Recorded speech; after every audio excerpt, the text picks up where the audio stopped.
What is the laziest thing you've ever done?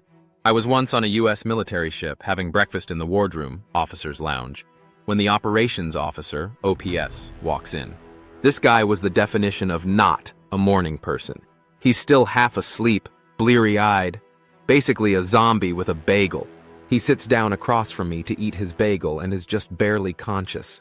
My back is to the outboard side of the ship, and the morning sun is blazing in one of the portholes, putting a big, bright-ass circle of light right on his barely conscious face.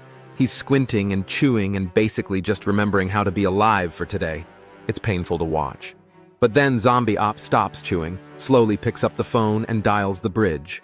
In his well-known "I'm still totally asleep" voice, he says, "Hey, it's OPS. Could you shift our bar pat? Yeah, 165. Thanks," and puts the phone down.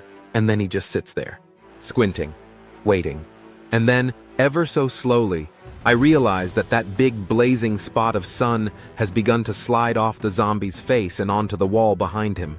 After a moment, it clears his face and he blinks slowly a few times, and the brilliant beauty of what I've just witnessed begins to overwhelm me.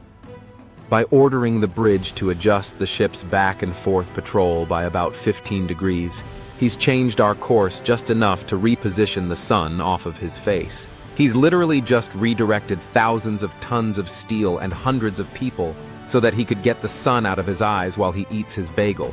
I am in awe.